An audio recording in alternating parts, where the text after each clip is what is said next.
Hoje nós chegamos à nossa última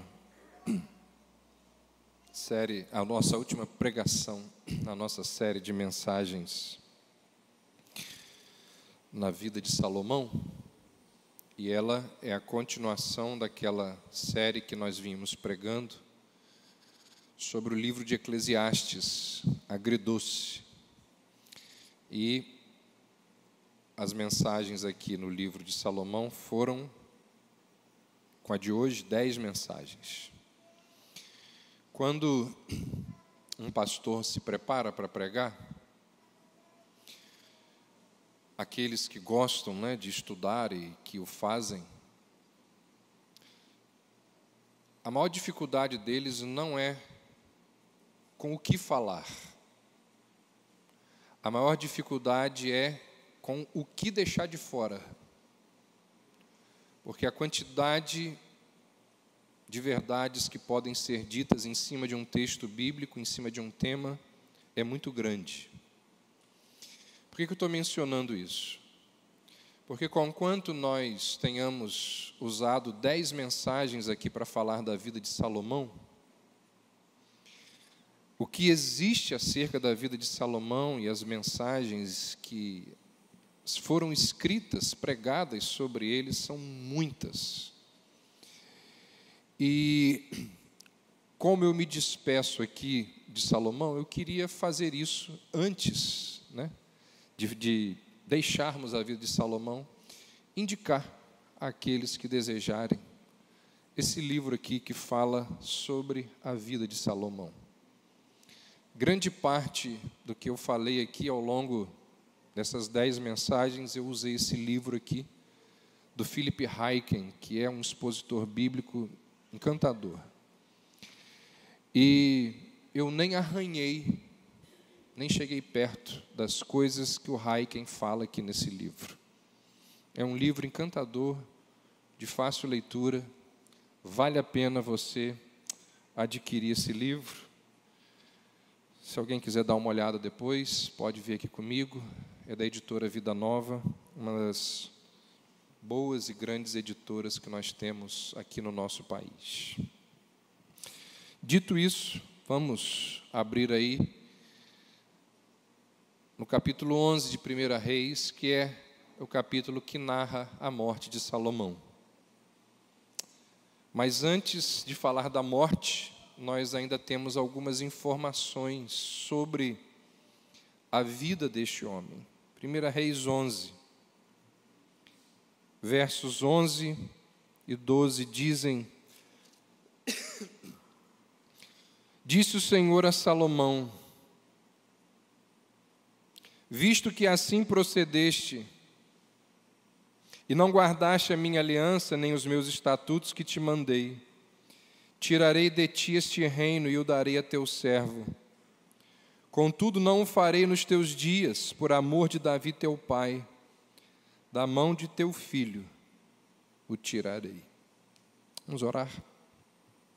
Ó Deus, pedimos que o Senhor nos dê condução e orientação diante do que vamos ouvir e falar aqui nesta hora. Em nome de Jesus. Amém.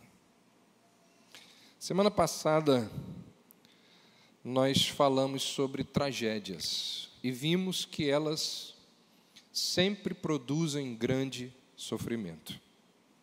Salomão é um herói trágico que fez uma escolha fatídica, e essa escolha foi casar-se com mulheres estrangeiras e adorar os deuses dessas mulheres. Nós vimos que a poligamia dele transformou num politeísta, levou a abandonar o monoteísmo israelita e se dobrar ao politeísmo das outras nações.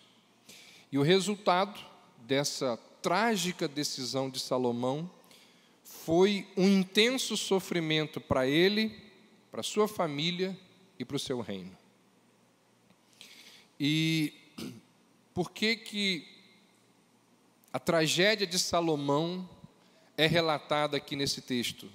É preservada ao longo do tempo no texto sagrado. Obviamente que um dos motivos pelos quais a tragédia salomônica foi registrada, preservada e chega até nós, é para que, ao lermos o que aqui está, nós também venhamos a evitar, também não, né? Nós venhamos a evitar os erros que Salomão cometeu.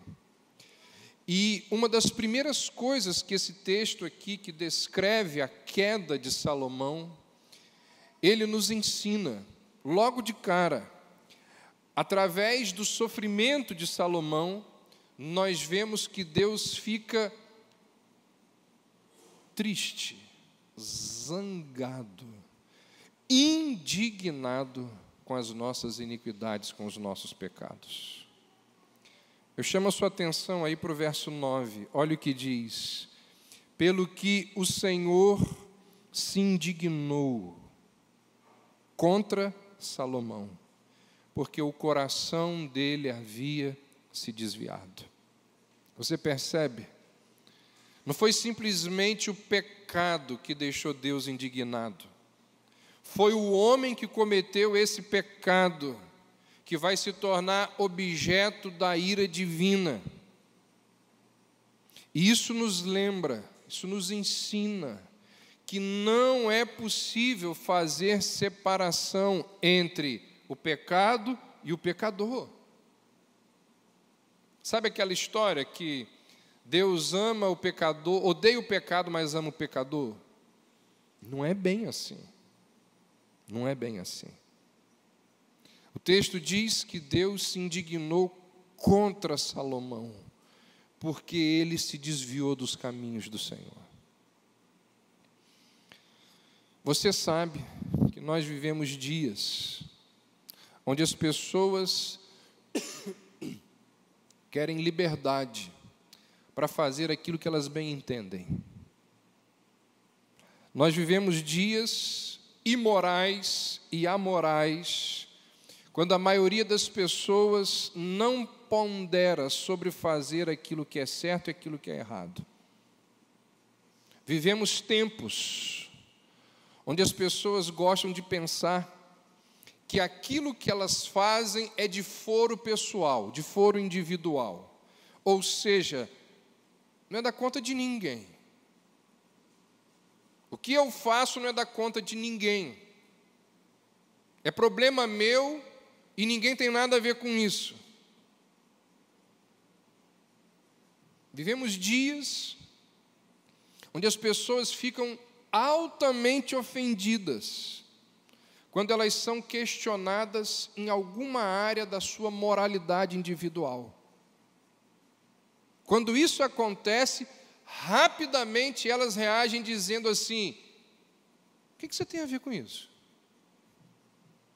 É a minha vida. Deus deu a vida para cada um tomar conta da sua. Você não tem nada a ver com a minha vida. Segue o seu caminho. Vivemos dias onde as pessoas não querem trazer Deus para a discussão, para o debate. Que direito tem Deus de nos dizer o que a gente deve fazer? A ironia é que essas mesmas pessoas procuram rapidamente por Deus quando elas se encontram em apuros. São as mesmas pessoas. Deus só é bem-vindo na vida dessas pessoas quando é para abençoar. Porque se for para julgar, se for para condenar, se for para apontar o erro, que ele fique bem longe. Só que as coisas não são assim. E é o que esse texto está nos dizendo de forma mais clara. O Deus que chama Salomão, o Deus que abençoa Salomão, dispensa favor sobre a vida de Salomão, é um Deus que se revela não apenas misericordioso, mas um Deus que se ira. E Deus vira para Salomão e diz assim: olha, eu vou dispensar graça, favor, bênção sobre a sua vida, se você for obediente. Porque se você não for obediente, o que vai acontecer não é bênção, é juízo. E você vai sofrer as consequências do pecado. Lá atrás, a promessa divina era condicional. Se. E o tempo foi passando e nós chegamos aqui no capítulo 11 e nós vemos que Deus tinha inúmeros motivos para ficar muito indignado com Salomão. Olha o que diz aí o verso 9. O seu coração havia se desviado do Senhor, o Deus de Israel. Depois no verso 10. Ele não deveria ir atrás de outros deuses. Ele não cumpriu aquilo que o Senhor ordenou. Salomão deixou de amar o Senhor, se afastou do Senhor, e como diz aqui o verso 10, ele cometeu o maior, o pior de todos os pecados. Que pecado é esse? Ele foi atrás de outros deuses. Não só isso, além de ir atrás de outros deuses, o verso 10 ainda diz, ele não cumpriu aquilo que o Senhor ordenou. Então Deus tem aqui inúmeros motivos para ficar indignado com o rei, indignado com Salomão. Por quê? Porque ele quebrou o primeiro mandamento, de não ter outros deuses diante de Deus. Depois ele quebrou o segundo mandamento, ao fazer imagens idólatras lá, das divindades das suas esposas. Ao fazer isso, ele desonrou os ensinamentos e a fé do seu pai, Davi. Por conseguinte, ele quebrou o quinto mandamento. E esse pecado inclui adultério. E dessa forma ele quebrou o sétimo mandamento. E é isso que acontece com aquelas pessoas que se desviam de Deus. Elas vão quebrando os mandamentos de Deus de forma sequencial, um atrás do outro. E o que esse texto nos diz é que quando isso acontece, Deus fica extremamente aborrecido. Por quê? Por um motivo óbvio. Porque a ira de Deus está em conformidade com o caráter de Deus. Porque Deus é santo, puro, Ele não pode ver o mal na vida dos seus filhos e quieto ficar. Ele não pode ver o erro, a iniquidade na vida daqueles que são seus e permanecer indiferente. Sendo santo, Ele precisa se opor ao pecado. Diz o texto que Deus muito se indignou com Salomão. E essa é uma advertência presente em todos os lugares das Escrituras. Por onde quer que você vá, na palavra de Deus, essa é uma advertência que se faz presente. Por quê? Porque a Bíblia sabe da minha, da sua, da nossa natureza, e ela fica nos advertindo sobre essas questões seríssimas, porque com frequência os nossos corações, eles se desviam do Senhor. Mesmo que digamos que amamos a Deus de verdade, nós também temos de admitir que os nossos afetos espirituais, eles se esfriam com frequência. Mesmo ali, com toda a insistência misericordiosa do Senhor, a gente peca contra Ele.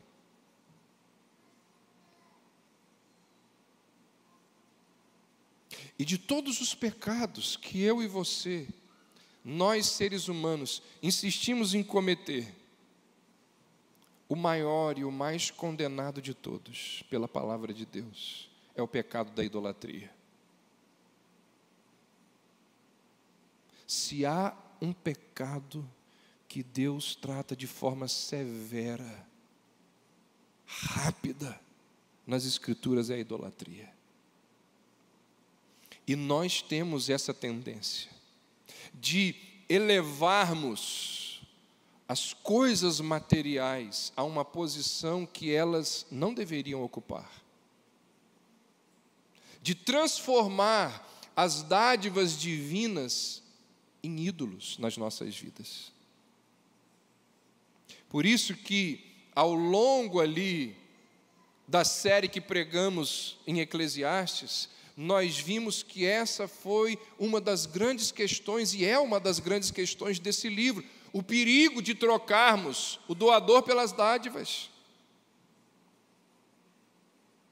Alguns anos atrás, quando preguei aqui sobre aquela série As Coisas da Terra, falei sobre isso também.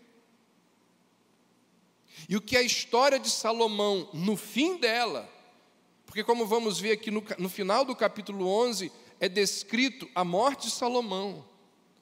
O que a história de Salomão nos mostra é que, se nós nos dobrarmos aos ídolos desse mundo, Deus vai nos corrigir. Deus vai nos corrigir. Anteriormente, Deus havia falado com Salomão usando a palavra se. Se Salomão fosse obediente, o reino seria estabelecido. As bênçãos da dinastia dependiam da guarda dos mandamentos. Mas agora, depois de tudo que nós vimos que Salomão acabou fazendo, a expressão muda. Convido você a atentar para esse detalhe. Olha o que diz o verso 11, como que começa. Visto que assim procedeste, por isso disse o Senhor a Salomão, visto que assim procedeste, e não guardaste a minha aliança, nem os meus mandamentos que te mandei, tirarei de ti este reino e o darei a teu servo. Percebe? Saiu o se e entrou o visto que. Por quê? Porque se tornou prática de Salomão não guardar os mandamentos do Senhor. Deus está dizendo, visto que eu te dei o tempo, ao longo do tempo você não guardou os meus mandamentos, você não foi fiel a mim, você se desviou dos meus caminhos, você foi a outros deuses, você não guardou o que eu ordenei, visto que, uma vez que a condição lá da aliança, porque era uma condição, eu farei uma aliança com você e te abençoarei, se, uma vez que a condição da aliança não foi cumprida, as consequências vão aparecer. Visto que não procedeste como eu te mandei, e não guardaste a minha aliança, nem os meus estatutos, o que Deus vai fazer? O que é dito aí? Tirarei de ti o reino. Tirarei de ti o reino e darei a teu servo.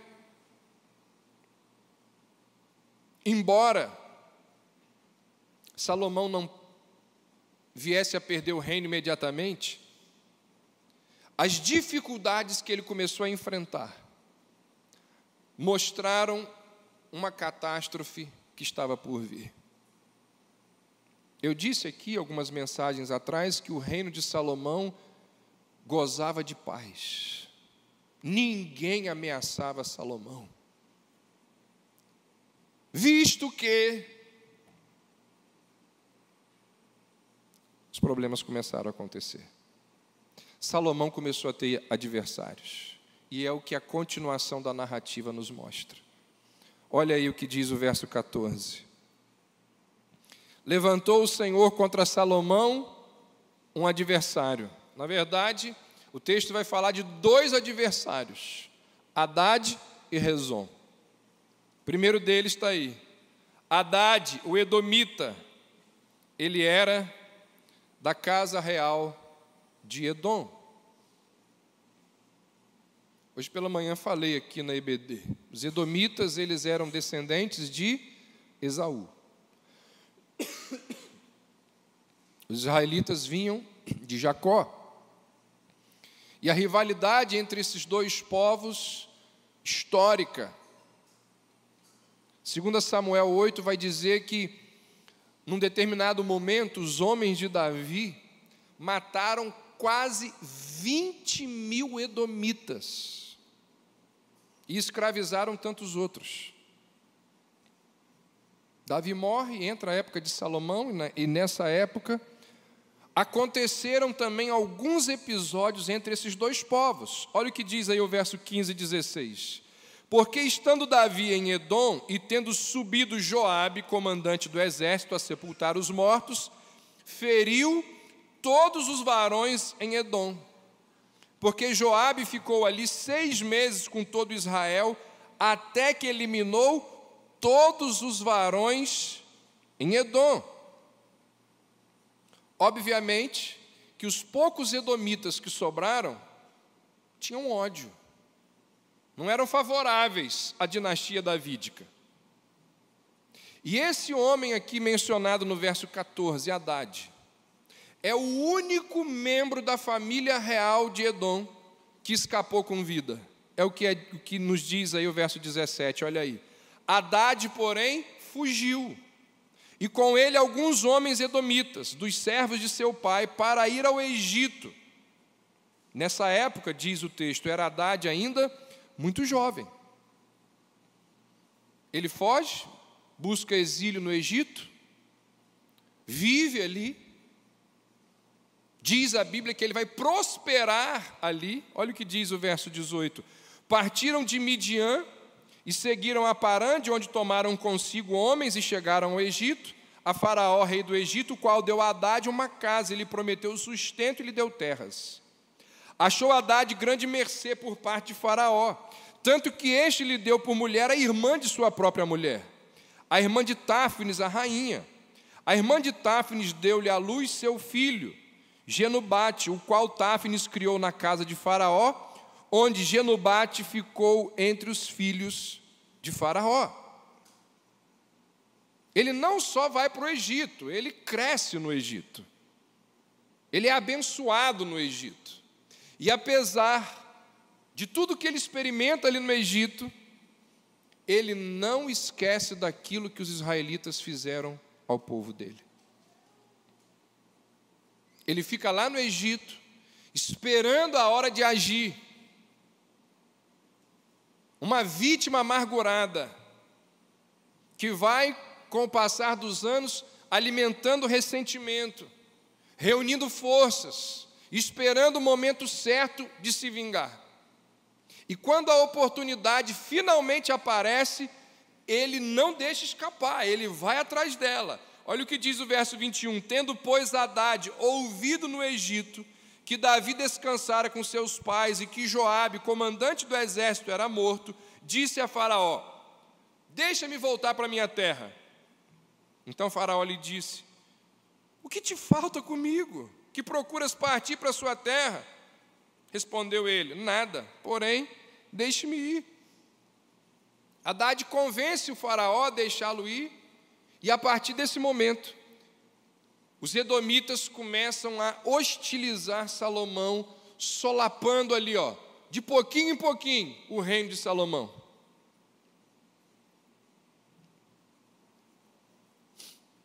Preste atenção nisso. O capítulo 11 está quase acabando. E você vai ver que os 3 versos finais falam da morte de Salomão. Por que o escritor sagrado se preocupa ou se dá o trabalho de, no final da vida de Salomão, nos contar essa história?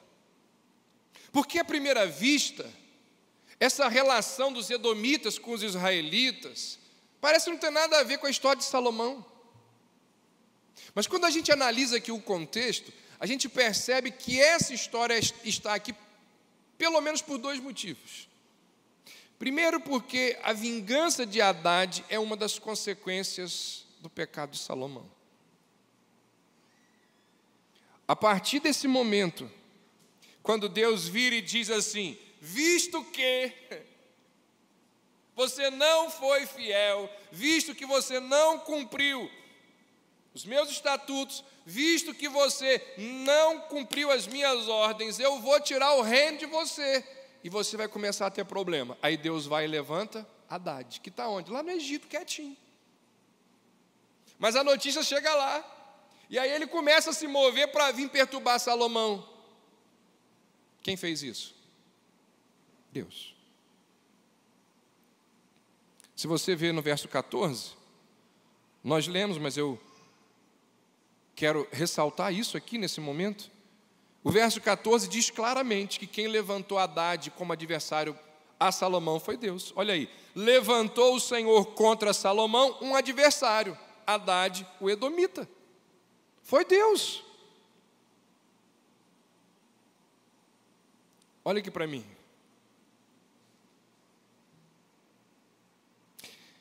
Isso é o que acontece quando os nossos corações se desviam do Senhor.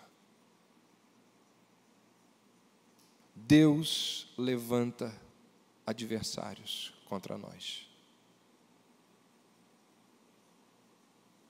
Quando os nossos corações não são fiéis ao Senhor, Deus levanta adversários contra nós. Você pode ter certeza disso. A mão do Senhor vem contra nós, e nós sofremos as consequências de termos nos afastado do Senhor. Você não tenha dúvidas disso.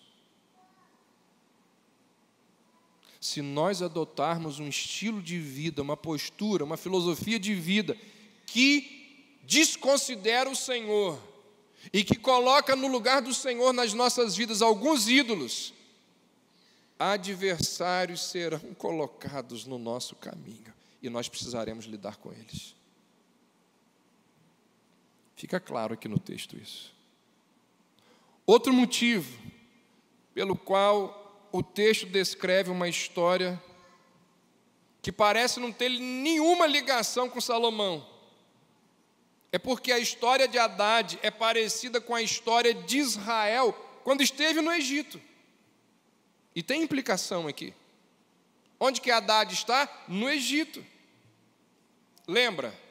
Uma nação que reside temporariamente no Egito, e ali ela recebe pão para comer e um lugar para viver. Alguns dos seus filhos se tornam príncipes, e no final desse tempo, o líder dessa nação pede ao faraó para deixar o povo ir. Um pedido que inicialmente o faraó não aceita, mas que no final ele acaba cedendo. A história de Haddad segue exatamente o enredo do Êxodo, quando Moisés e os filhos de Israel escaparam do Egito e voltaram para a terra prometida. Só que aqui no caso de Haddad, acontece de forma invertida. A nação que sai do Egito não é Israel, é Edom.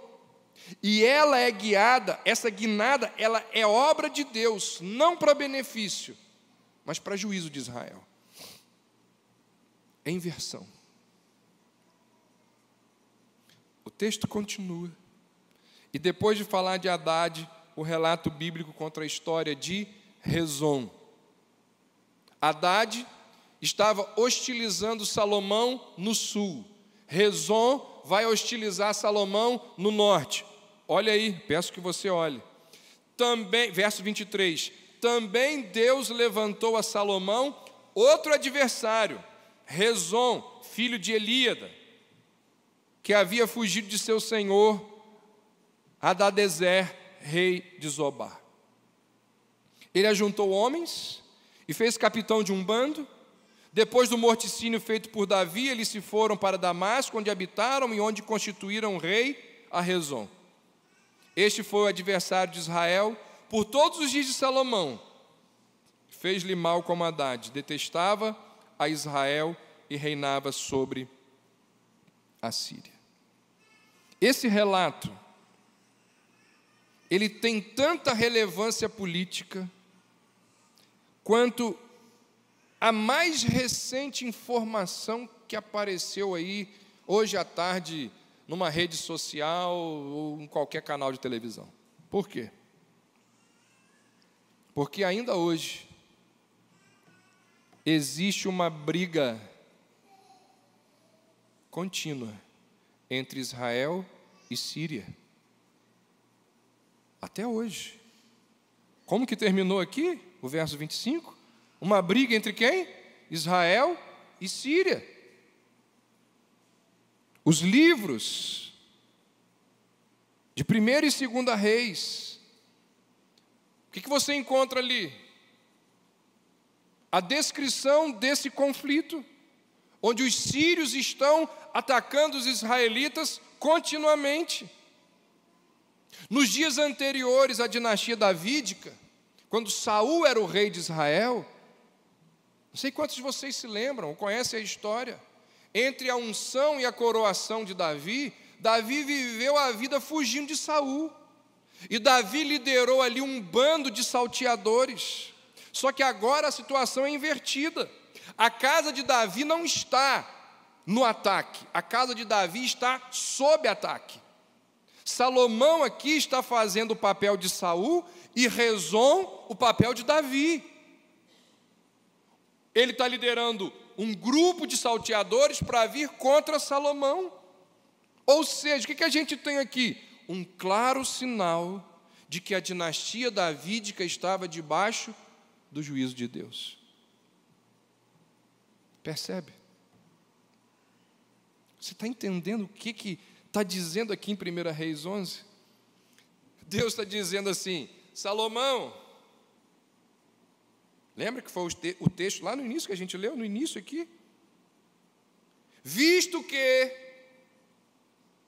está aí no verso 11, visto que assim procedeste, não guardaste a minha aliança, nem os meus estatutos que te mandei, tirei de você o reino. Aí o que nós encontramos na continuação do texto? Os dois adversários, Hadad e Rezon, que são levantados por Deus, para quê? Para tirar o reino de Salomão. Irmãos, sempre que os nossos corações se desviam do Senhor, sempre que nós deixamos de servir e amar a Deus, e permitimos que outros ídolos sejam colocados no lugar de Deus, adversários são levantados pelo próprio Deus para trazer juízo sobre as nossas vidas. Por um lado, há uma forma de se olhar. Por um lado, esses relatos aqui de Hadad e Rezon dizem respeito à política de guerra. Historicamente, o que nós temos aqui, uma política de guerra, mas por outro lado, teologicamente, dizem respeito a pecado e juízo. E nesse caso em particular, a Bíblia então nos diz que Deus estava levantando adversários contra Salomão. Por quê? Porque ele havia cometido o pior de todos os pecados, que era cultuar a outros deuses. Os sofrimentos que Salomão, a sua família e o seu reino precisarão lidar agora com os ataques dos edomitas e de Rezon é consequência das trágicas escolhas que Salomão foi tendo ao longo da sua vida. Você acha que Deus opera de maneira diferente nos dias de hoje? Sendo justo juiz, com frequência ele leva pecadores a juízo. E as nossas escolhas morais, elas têm consequências reais.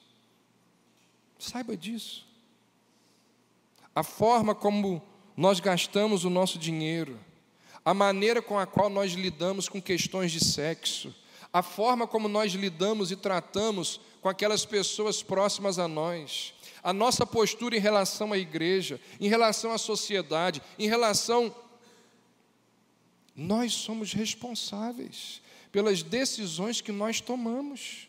E nós vamos arcar com as consequências das decisões que vamos tomando ao longo da vida.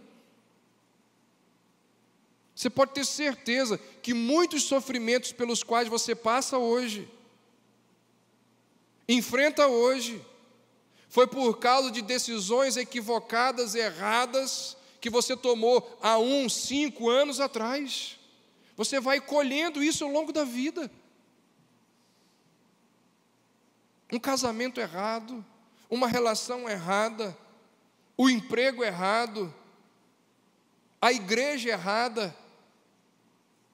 Quanta gente é cheia de trauma, ferida, magoada, cheia de fantasma, porque frequentou durante 5, 10 anos uma igreja errada.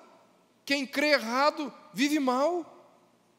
As nossas decisões, elas têm consequências em tudo na vida.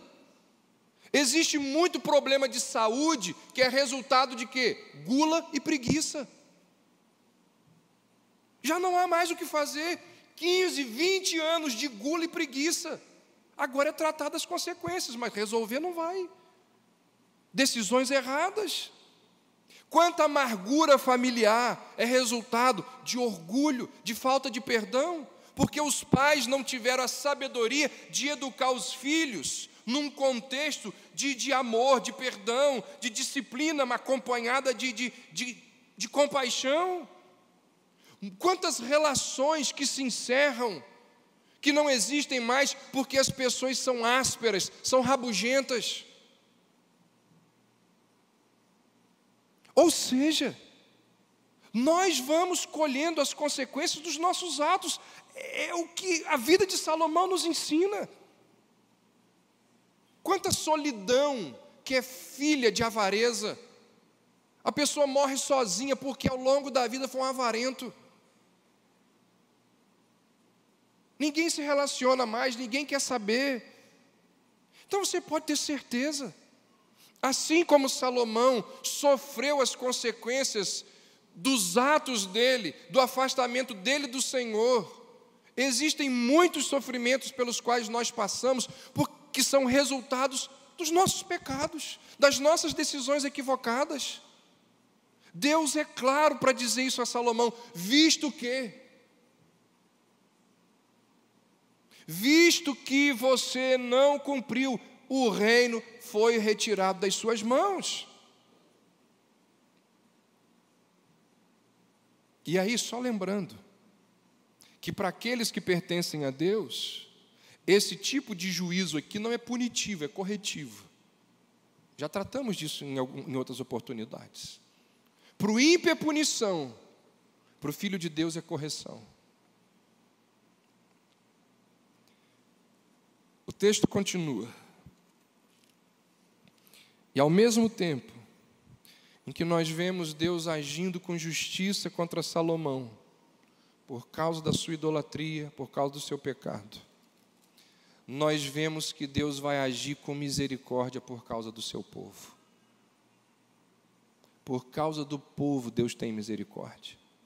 Deus traz juízo sobre Salomão, mas porque Ele é fiel às suas promessas, porque Ele é fiel às suas alianças, Ele não coloca fim à linhagem de Davi. Lá em 2 Samuel, quando Deus fala para Davi sobre Salomão, Deus diz assim, não precisa abrir não, eu vou ler, só você prestar atenção, 2 Samuel 7, 14 e 15.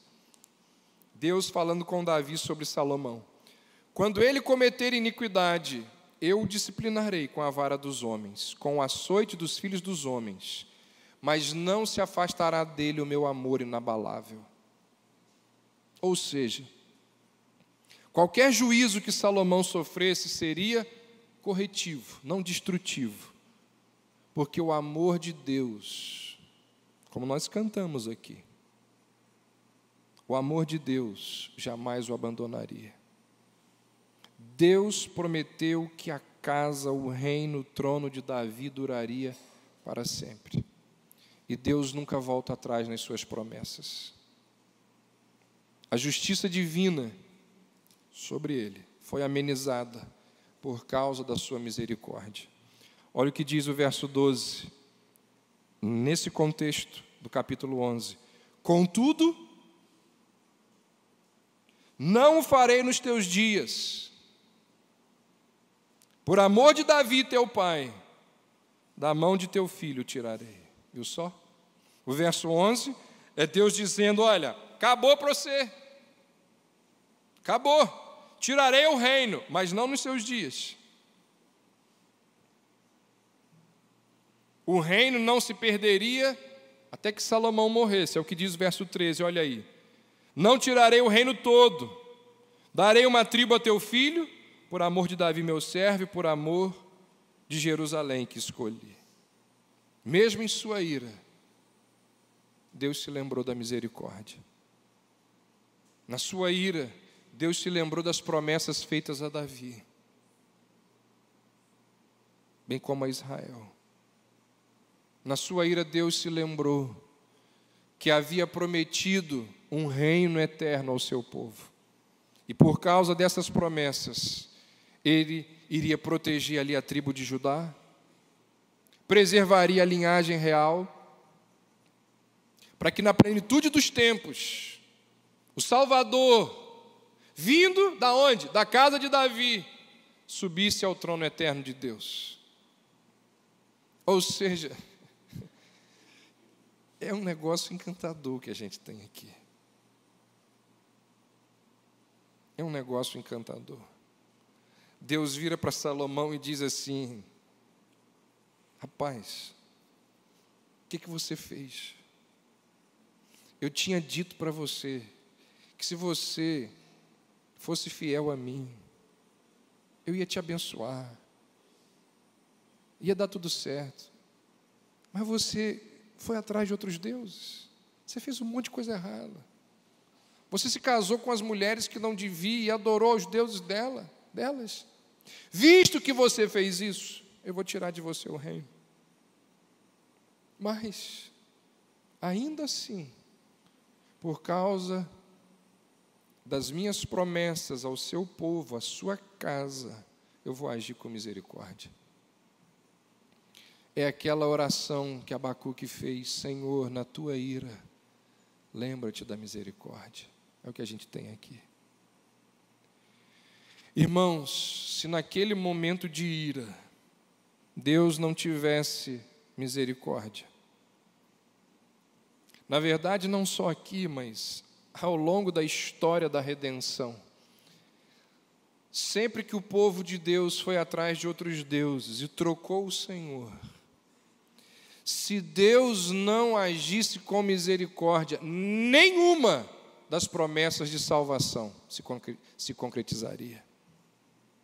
Deus vai ali, ao longo da história, no meio dos pecados, das iniquidades do povo, Deus vai protegendo, guardando, preservando um remanescente do seu reino, até chegar lá em Cristo. É por isso que nas genealogias de Jesus, que nós lemos lá nos evangelhos, nós encontramos assim: Jesus, filho de Salomão. Ou seja, Jesus, herdeiro legítimo do trono de Davi. É por isso que a vida de Salomão, ela se encerra de que maneira? Falando do Evangelho. A vida de Salomão, 1 Reis 11, termina falando de quê? Do Evangelho. O que é o Evangelho? Deus está zangado, irado comigo e com você. Por causa de quê? Do nosso pecado. Merecemos estar debaixo do juízo de Deus. Merecemos sobre nós a ira divina. Apesar disso, Deus nos salvou de sua própria ira, ao nos enviar o seu Filho.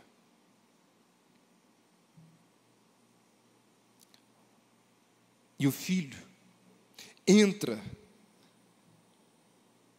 na nossa situação trágica e nos salva da ruína eterna. A tragédia recai sobre Jesus. Embora sejamos tão culpados quanto Salomão, no uso errado que fazemos das dádivas divinas, existe perdão para nós por causa da cruz. Por misericórdia, nós somos salvos da ira de Deus, para vivermos felizes para sempre. Como que a vida de Salomão se encerra?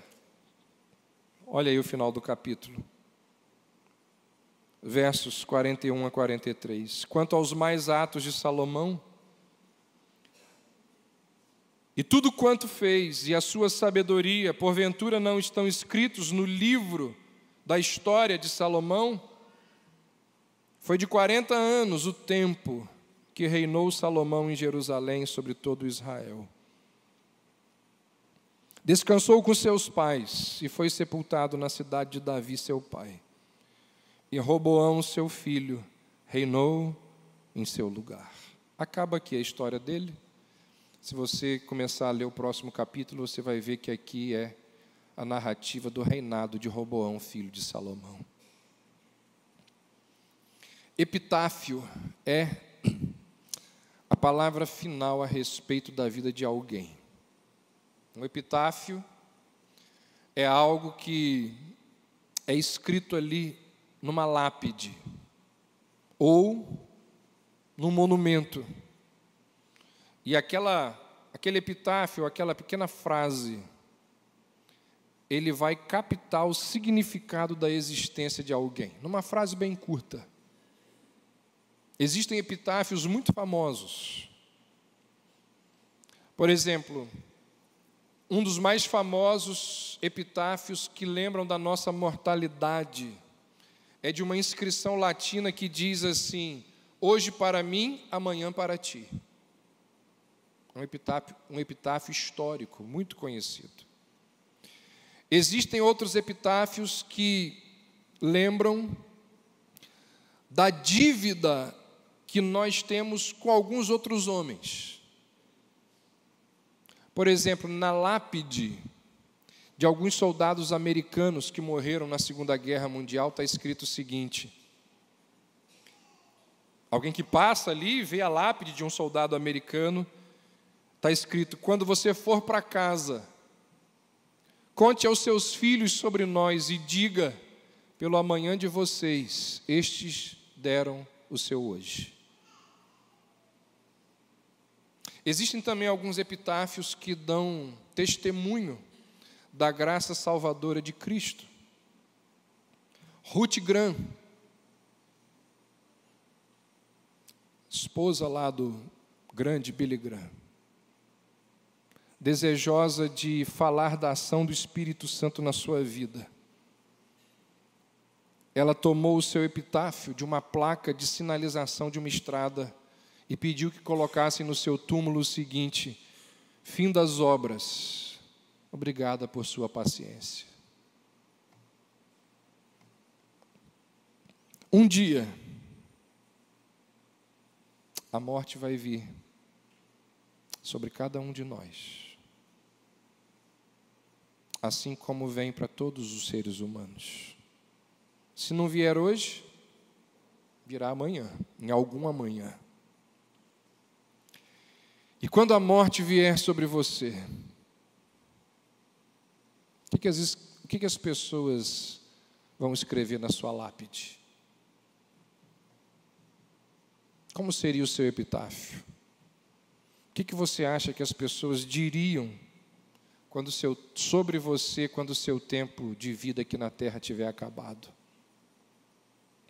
Esses últimos 3 versos que nós lemos aqui de 1 Reis 11, eles narram o fim da vida de Salomão. O que eles nos dizem?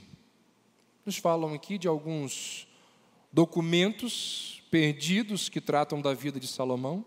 A gente não sabe, né, onde estão esses escritos no livro da história de Salomão, coisas perdidas. Esses versos nos falam do longo reinado que Salomão teve, 40 anos, uma geração inteira. E nos dizem também que a linhagem dele continuou com Roboão. Qual epitáfio que você acha que deveria estar na vida de Salomão, no túmulo de Salomão? O que a gente poderia colocar lá na lápide de Salomão? Existem boas alternativas. Se a gente considerar a maneira como ele começou pedindo a Deus sabedoria para governar Israel, talvez a gente pudesse colocar lá no epitáfio, como epitáfio dele, Provérbios 1:7, o temor do Senhor é o princípio da sabedoria. Seria um bom epitáfio para ele. Mas se a gente examinar como ele viveu, né, especialmente tempos depois do pedido dele, talvez a gente pudesse escolher lá Eclesiastes 5:18, quando ele diz: comer, beber e encontrar prazer debaixo do sol é o que há de melhor para um homem. Talvez pudesse colocar isso lá no túmulo dele. Só que ele mesmo, nós vimos isso lá em Eclesiastes, ele aprendeu como é vazio viver num mundo sem Deus. Como que não faz sentido comer, beber e se alegrar debaixo do sol sem Deus. De modo que talvez nós pudéssemos escrever lá no túmulo dele algo que também ele ensinou. Vaidade de vaidades, tudo é vaidade. Ou a gente poderia colocar como epitáfio dele aquelas famosas palavras lá de Eclesiastes: tudo procede do pó e ao pó voltará. Quantos epitáfios nós poderíamos utilizar para Salomão? Independentemente do epitáfio que poderíamos sugerir para Salomão, o fato de que ele precisa de um epitáfio é um lembrete de que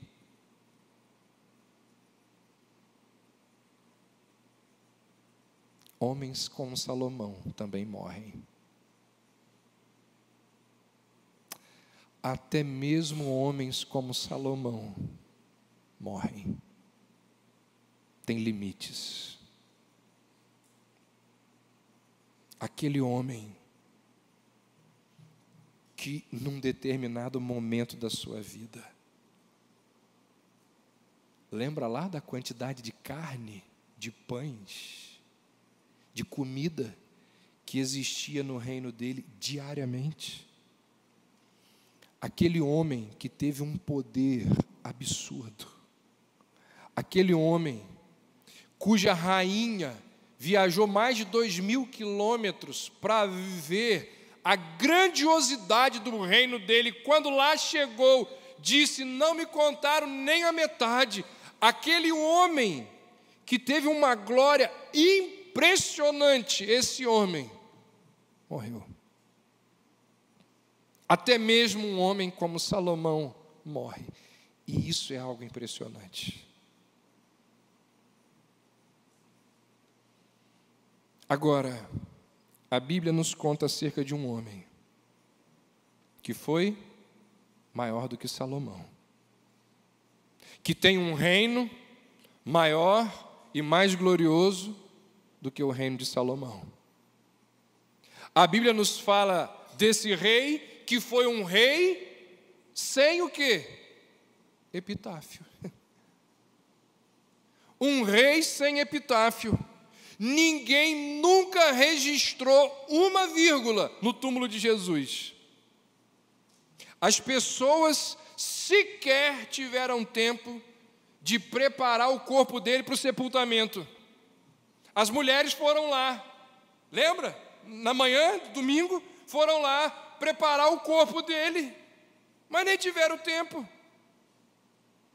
Quanto mais gravar alguma coisa em pedra.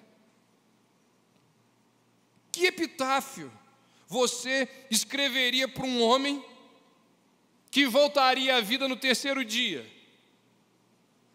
Vamos colocar ele aqui no túmulo, mas ele vai voltar à vida em 3 dias. O que a gente escreve aqui no túmulo? Volto logo? Vejo você no domingo.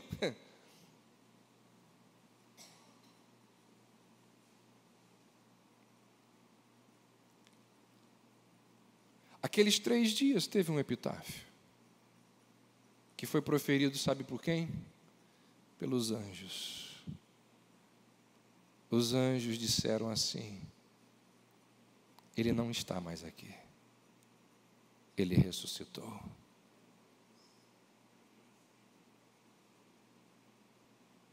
Essa é a mensagem que saiu do túmulo de Jesus. Louvado seja Deus por Jesus Cristo, o Rei ressuscitado, o Salomão da nossa salvação.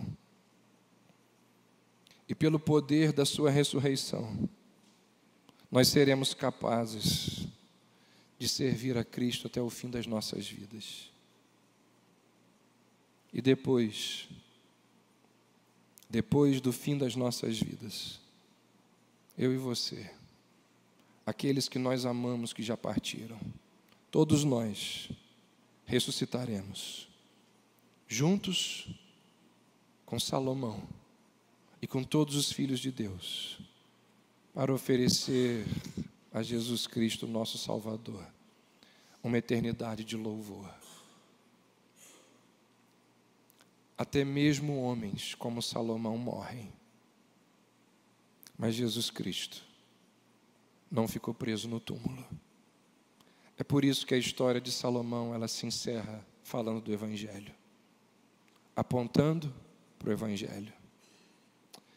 Que Deus use a vida, as palavras, os gestos, bons e ruins, de Salomão, para nos inspirar, para nos fazer homens e mulheres mais parecidos com Jesus Cristo. E que essas verdades que nós aprendemos aqui, ao longo desses domingos, possa servir de edificação, de confronto, de consolo para as nossas vidas. Vamos orar?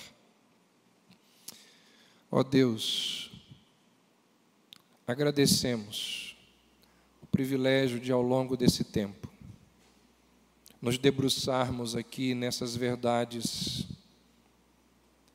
tão encantadoras,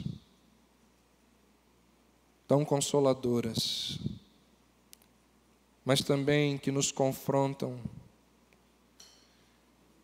que nos lembram da nossa pecaminosidade, que nos lembram